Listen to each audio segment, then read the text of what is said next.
Hello everyone and welcome to LukeLore, a quick deep dive into a folklore topic where I share some of the stories from around the world that have piqued my interest. This episode we're back to one of my favourite topics, or least favourite, the water. It has stuff in it that wants to kill you. We're going on a whirlwind tour of the British Isles where I point at some interesting places and I say, see that wet bit, don't go in it. From there, it's on you what happens next, but I'll be power walking away in search of hot drinks and snacks, well away to safety. A treasure that's staying lost. Sometimes a treasure will lie for the taking should you be brave enough. Other times there are good reasons it will never be recovered. This is an Aberdeenshire tale that spans generations. Gate Castle now sits in ruins, and depending on who you talk to, this is a marked improvement. Researching the area, I found this lovely quote of Clan and Castle. It was always said that the Gordons walked with the devil. Gate Castle was a bleak, miserable place that had been built in the 16th century and had been the target of whispering of witchcraft and ill-doing ever since. So, it was right off to a great start from the foundations being laid. As a part of its storied, some would say cursed, history, the castle came under siege from Covenanters in 1644. And the 7th Laird of Gate responded to this by fleeing with an important stop at a deep pool of water on the castle grounds, throwing all of his gold into it with the dual purpose of later fleeing, followed by the later hope of recovering it all. The pool then got its name from the trees beside it and the new function of holding gold. Hagberry Pot. The deep pool that's a part of the River Yiffon almost immediately became known for both the allure of riches and the warning of being pretty bloody cursed. The hazard signs are there. This isn't a particularly still pool. It's an angry one that roils below the surface, threatening to sweep up the unwary or foolish for a one-way trip to visit the lightless bottom. Hundreds of years back, two feuding clans thought that Hagberry Pot would be a novel way to settle their bad blood. One clan challenged the other to go retrieve the gold, leading to the challenge being accepted as a way to bury the hatchet while also having a nice pile of riches as a prize for the victory. So the head of the clan and his sons go with observers from both sides in search of glory. The oldest son of the head of the clan stripped down and braved the temperamental waters. He was young, he was strong, and he was a great swimmer. He easily mastered the river, and the river would respond in a way that no one expected. The water churned, dipped, and parted to reveal a submerged stone staircase that appeared to lead back towards the castle gate. The oldest brother was encouraged to continue, and waded along the revealed passageway. He was gone for about 10 minutes when he came crashing back out the passageway and scrambling out of the pool. He had gone as white as a sheet, being covered in small cuts and scratches. It took a while of warming him up before he would talk. His father, eyes on the prize, asked if he saw the treasure, and his son answered that yes, the treasure was down there, but he wouldn't answer why he didn't bring any of it back up with him, and nothing could convince him to go back down. No promise, bribe or threat could get him back in Hagberry Pot even though the weird passage remained revealed. His younger brother stripped down to go next, reassuring his father that he was the braver of the two anyway. He told everyone there to just wait for him. He would claim the treasure and win the challenge. 10 minutes passed once more, and he shot out of there even faster than his older brother. In a worse state too, his turned pale skin badly bruised along with the same mass of cuts across him. Pressed to answer what was down there, why both brothers fled, he screamed that a devil guarded Hagberry Pot, the very devil himself. The rival clan took this as a cue to mock the sons of their rivals, and said that they would go where the weaker clan could not. The only son of their leader stepped up to the challenge. Better known as a piper than a fighter, he proposed that he would go down there with his pipes and everyone could follow along the passage above ground. For as long as everything was fine, he would play a marching song. Then, if anything went wrong, devil or otherwise, he would play a frantic warning and head back. So he did go, and began playing his marching tune for those above. So did members of both clans follow along for about 5 minutes, the point the rival clan's sons would have turned back, and then the piping suddenly stopped. No warning played, there was just silence. Everyone rushed back to help him back out, only this lone son did not emerge from the passage. People waited and began to suggest a rescue party, but to everyone's horror, the strange current that revealed the passage vanished. Any attempt to find it underwater failed, and the piper was lost. His clan didn't give up on him, and I like to think the rival clan put aside the differences and tried to help too, but as much as they tried returning, the passage just seemed to be gone. So the story goes that from that day all the way through to now, If you are out at night between Hagberry Pot and the ruins of Castle Gate, there's a chance you can hear sad, lonely piping being played from below the ground. This wasn't the only, or arguably even the worst, attempt to retrieve the gold at Hagberry Pot. Whatever devil may be down there laid a very early claim to that gold. Right after it was thrown away, the Covenanters who cleared the castle decided they would quite like that fortune, and the new laird sent a diver into the pot.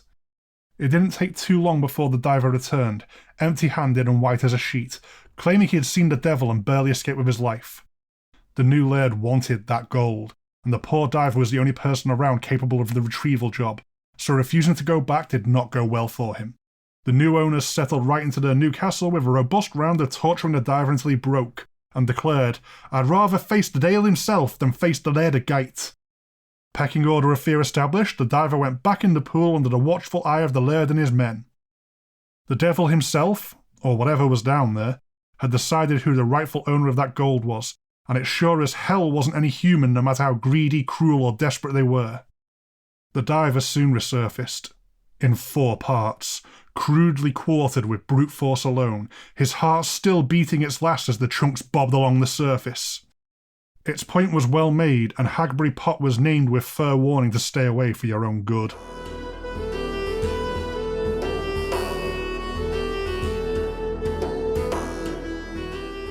What does pride come before again?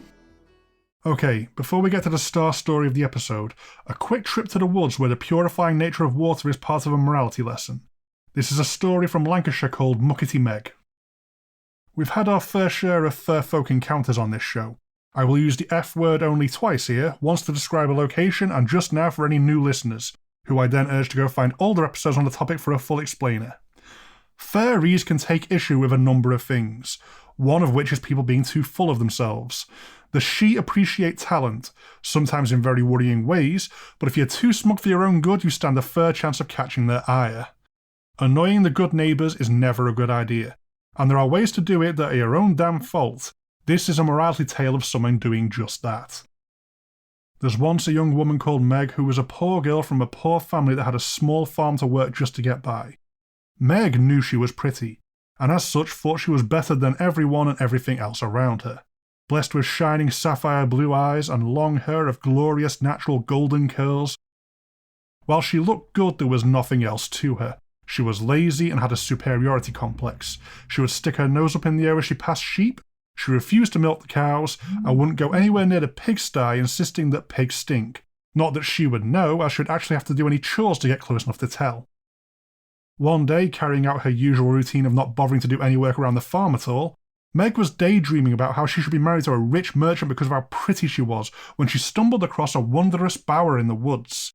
She had followed along a babbling brook on her travels to discover a place the trees were woven into a beautiful shaded spot, with silks of all colours mixed among the branches that were spun into this clearing, which was pretty obviously a fairy bower. But Meg had neglected all intellect and common sense.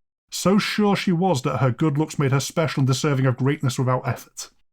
As such, when she saw a stunning dress made out of the finest golden cloth, Meg was so oblivious she put it on without hesitation. This turned out to be about as good an idea as it sounds to anyone with an inkling of self-preservation instinct. The fair folk watched Meg dancing on their ground in their dress and decided to teach her a lesson.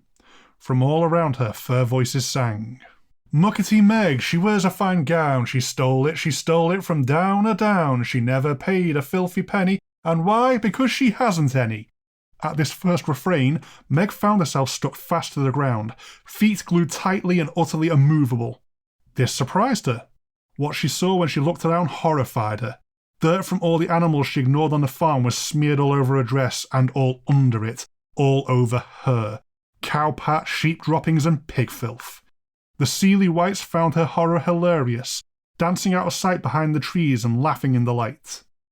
The commotion called the farm animals Meg held in contempt to witness the humiliation, and they all gathered around her and they joined in the song of the she with human voices. Nobody likes a grimy lass, nobody likes a stinking girl, nobody likes a dirty beast, go away and roll in the muck. Meg stood transfixed and terrified, beginning to panic. All around her now were the local villagers, people she would normally look down upon, all pointing and laughing at her, joining in the singing too. Nobody likes a grimy lass, nobody wants a stinking girl, nobody needs a dirty beast, go away and roll in the muck. A gentleman in fine clothes, all of green, stood out to Meg, out of place among the revelling villagers and animals, standing still observing her. She begged him for help, and he tells her he will help her for a price. He will take her bright blue eyes and replace them with dull green ones. In desperation, she accepts, and while it didn't hurt, when it was done, tears of loss pouring from her new eyes cut rivulets in the animal muck smeared across her face. He tells her that, while beautiful, the blue eyes are not enough, so she offers him the golden dress. The gentleman in resplendent green tuts and shakes his head, chastising her that she stole that dress, and now because of her it's all covered in mess. He wants real gold instead. Meg is confused at this. The gentleman can have all of her, but she doesn't have any. With a smile, the gentleman is suddenly holding shears, and he takes all of her hair while she wails in distress. He leaves her only with the shortest of curls close to her head and takes all the rest, then tells her to go wash herself in the river. Meg finds she is free to move again, and flees to the nearby river that led her here to throw herself in the rushing current. It scours her clean, and she finds she likes the feel of the water, cleansing the muck away. She stays there for a while, taking some time to realise everyone has disappeared. So, too, had the golden dress. She was back to her usual rags, but they were clean now, and in a final bit of magic emerged from the river dry. With fresh resolve, she hurried home to do all the chores she used to avoid. She would later meet a farmer's boy who had just moved into the area, who complimented her on how pretty she was even without her long golden locks and her blue sapphire eyes lost to the other world. It's hard to say if she lived happily ever after, but she was ready to work for it.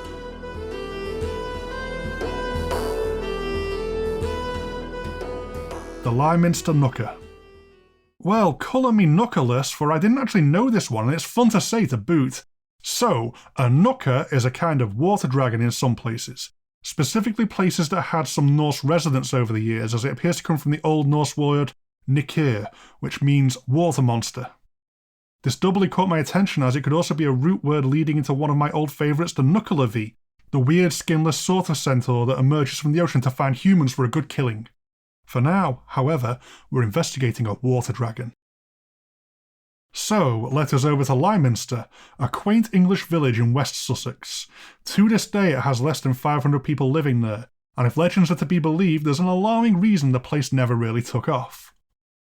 Not far from the Church of Lyminster lies the Knuckerhole, a modestly sized hole in the world that is fed by underwater springs and as such is rumoured to be bottomless.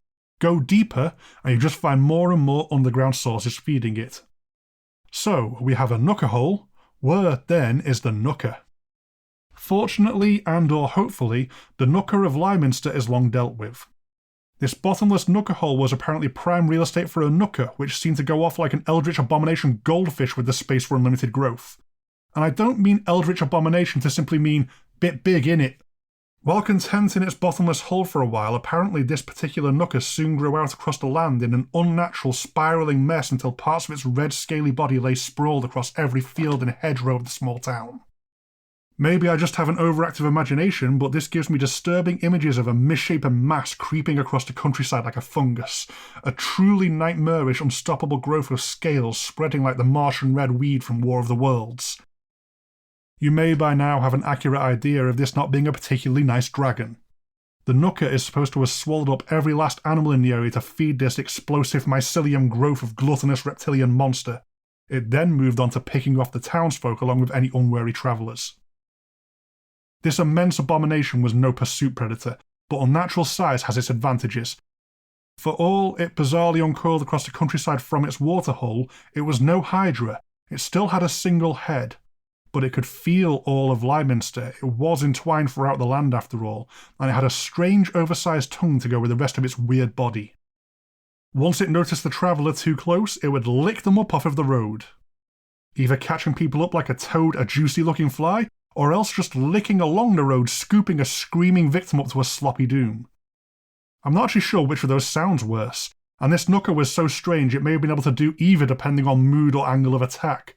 In some stories, it ate up every maiden in the area, this being a favoured food, and eliminating an entire generation or three of one gender would explain why the village ended up so small even to this day. So then we come to the tale needing a dragon slayer. An endlessly growing aquatic worm with insatiable hunger isn't the kind of situation that will resolve itself.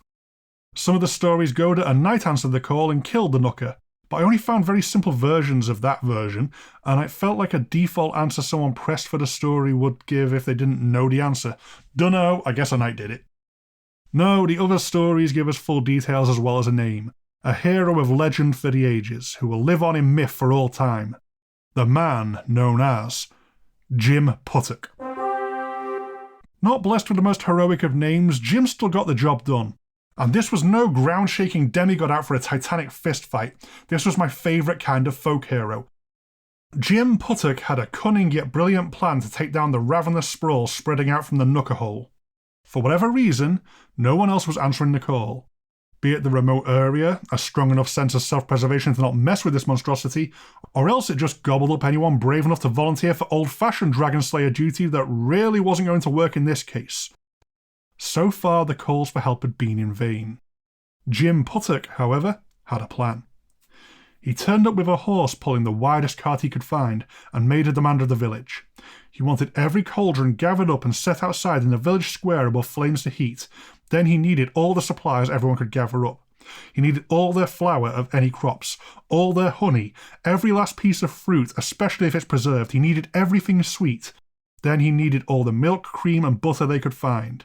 The villagers pushed back against these demands. Jim, the wannabe dragon slayer, was going to starve what people they had left doing this. And what did he even think this could do to the dread Knucker? Everything he split evenly across all the cauldrons to bubble away, and he then left the village on an errand telling the locals to stir his mixtures while he was away. Stage 2 of Jim's plan was a nearby wise woman. He needed her advice as well as her expertise for the rest of his ingredients.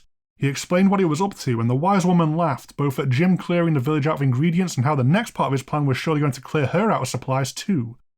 She took a basket and filled it with all kinds of things she warned Jim he needed to be very careful about handling, along with washing his hands thoroughly when done. Wormwood, wolfsbane, yew-gogs, mistletoe, mushrooms both tiny and pointy as well as deceptively cheerful looking red ones with white dots. His secret ingredients in tow, Jim returned to his bubbling pots to add them and finish up. With the help of a big hollow ring of tree bark, Jim confuses the villagers even further by building upon the wide cart the biggest pudding anyone had ever seen. Just the cooking process alone was an integral part of the plan. Being done outside, the sweet smells of cooking had already been picked up by the insatiable Knucker. Now Jim just needed to deliver the tricked-out treat to the dragon. Finding the Knucker isn't exactly difficult. Head towards the Lyminster Church, then north a ways. The red scales of the unnatural outgrowth will grow more frequent as you head in the right direction. There was no need for the Knucker to leap into ambush. Jim went right to the source, calling out as he went. I'm not sure if Jim expected this or if he just wanted to get the great beast's attention and then got lucky in an unexpected way, but the dragon could talk. Calling out to it as he approached that he had a great pudding for it, the dragon answered. Hungry, yet curious, it asked Jim what the delicious smell was, and Jim explained the concept of pudding. It was a nice, filling sweet treat, and look! Jim had prepared a giant-sized one especially for the dragon. The dragon did indeed like the sound of this and licked up the pudding cart, horse and all, almost including Jim, who had to leap from the cart and then cling onto an old elm tree for dear life. The pudding pleased the dragon, who, still hungry, turned to Jim as the next course. This plan would need a little time to work yet, so Jim bargained for his life. If the Knucker spurred him, then he would go and make another giant pudding. Jim was no fair maiden anyway, and the biggest pudding England had ever seen had at least stuck to the sides of the insatiable maw for a moment, so the dragon agreed and settled back down. Jim, now sadly horseless, ran back to the village to ask for one more thing. The biggest, sharpest axe the village had. Returning to the Knuckerhole with the axe behind his back, Jim found the dragon groaning and unable to raise its head up. The plan to poison it had worked fantastically. Very likely not enough to outright kill a creature that had grown to such an incredible size, but enough to at least lay it low a while. The Knucker pleaded that it didn't want a second pudding, it felt terrible after the first. Jim assured the prone monster that he did not have another pudding with him, then brought the axe around from his back and got to work chopping. In most endings, Jim Puttock never touched pudding again and lived to a ripe old age, yet in some there's a funnier if somewhat more tragic end for the dragon slayer known as Jim. Having killed the monster, it was everyone else's round down the village pub. Jim downs the first mug of the local finest to the resounding cheers of the safe survivors celebrating their hero, and then he wipes the foam off of his mouth. Do you know what Jim did not do, despite the local wise woman expressly telling him to do so? Jim had not thoroughly washed his hands. Upon touching his lips, he promptly keeled over dead. There are lessons to be had here about excesses of pudding and the importance of washing your hands. Take good note, everyone. I kind of want to go see the Knuckerhole now. Don't be too surprised if a video surfaces of me loudly proclaiming, "Behold the Knuckerhole!" in the near future. Plus, the church that's near the Worrying Water feature has an incredible set of stained glass windows showing the Knucker. You can Google it readily enough, but I want to go and see it for myself. It looks amazing. Also, vowing it now so everyone can hold me to it, I'll be whipping up a Knucker killer pudding at some point. None of the dangerous ingredients will be in it, but it's a fun folklore theme to work around for a treat.